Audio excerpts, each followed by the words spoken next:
We did see that a bit with Sejuani in the jungle, and we talked about counterpick. We do have the Gangplank coming in here as the last pick for Doran. Now, compared to the Aurelia, while the Camille is flexible, like you talked about, earlier we said Showmaker on Dumb One Gaming playing mid lane Camille quite a lot. GP actually beats both these champions in game number 2 with SKT choosing blue, was to up their jungle aggression game by picking the Elise. Oh, here we go. Doran's getting in there, one shot, but it's not going to be enough, so actually does not predict it well enough, and Khan was level 3, Doran 2, not quite able to finish it off. They trade flashes, which could be interesting if Tarzan was around, but he's actually bot side for now. And that's really surprising that Doran made that kind of a mistake. Now, the lane state is still beautiful for him, but Tarzan all right, coming going in. on to Teddy, looking for that burst damage, has to use the repel, and will get devoured up to avoid any turret shot that came after he got aggro. Another nice ward comes in there to spot the lane and the Krugs. We'll spot Tarzan coming in. We got a TP now as Klid's kind of in an awkward spot. Faker just going to TP on top of a cannon barrage, and with Elise there, they're really not able to get anything done. Yeah, I have no idea what any of them were just thinking right there. The level of indecisiveness. It's a gank in the bottom side. Attempts one in the top side. He's there to stop the gank play from SKT. Now he's doing the Mountain Drake, and Klid not able to pressure this because of the priority in the bot side. Take a look at the CS as well, going the direction of Viper and Lahens in the bottom lane.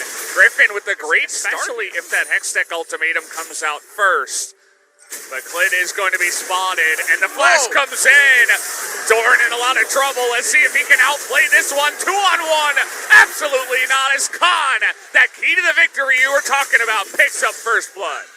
And it's a huge pickup for the Camille. It sets the tone in top lane now, and it comes at a point where now Doran on the side of Camille, perfectly executed flash behind Doran to get the bounce into him, and even though he gets locked up by everything, he doesn't end up flashing.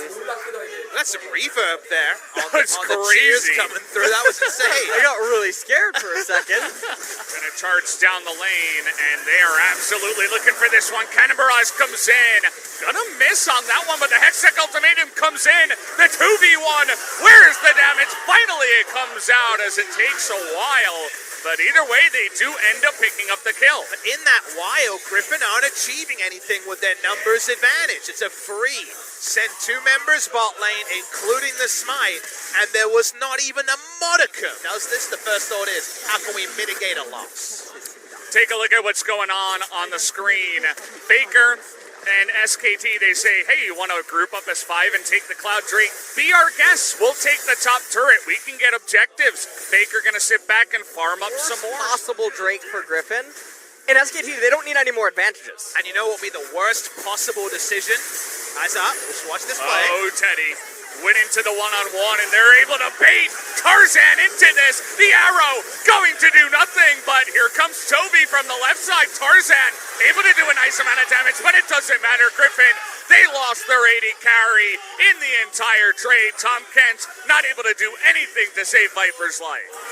Well, it does look like SKT, they're going to turn their attention They just got to that the Baron Baron. control. And remember, they have a Mountain Drake. Tarzan, he's not around, he's running. Take a look Abyssal at Voyage. Tarzan trying to get in there, but they're not close enough. The smite's gonna come down. And SKT, they just solidified their mid-game, and they're ahead. Teddy's already got QSS, nothing they can do there. The Mountain Drake able to help them over the line, and now SKT has a full grasp on this game.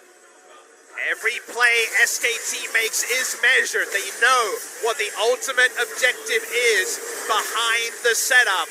Meanwhile, Griffin are taking the scraps, but those scraps are in no way compensating for the delicious banquet. To make their comp work in the mid-game, especially after losing the Baron.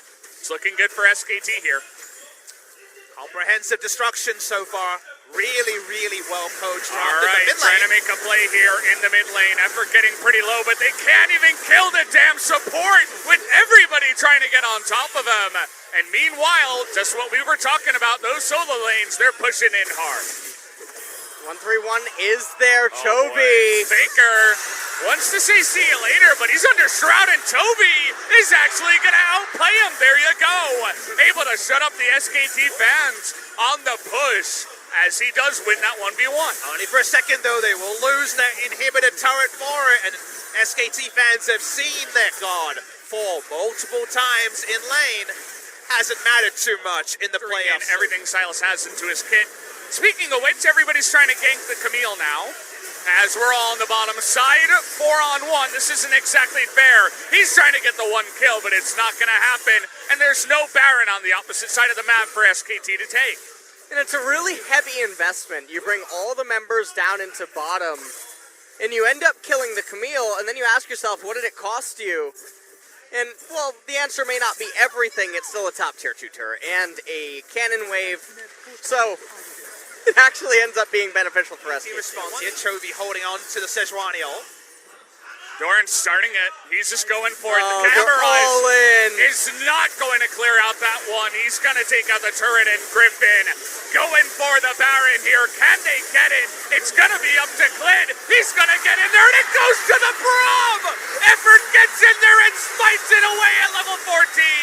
How is he able to do it?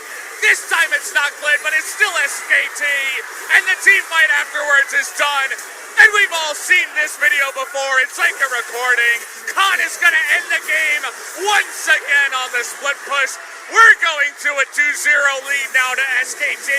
Griffin go all in, and the cards are up on the table. SKT win again. And just like Damwon Gaming, in this game, they panicked Baron in response to Khan's split push, and it had an extremely similar ending, where Griffin, they were pigeonholed into that spot. They thought they couldn't get a better opportunity.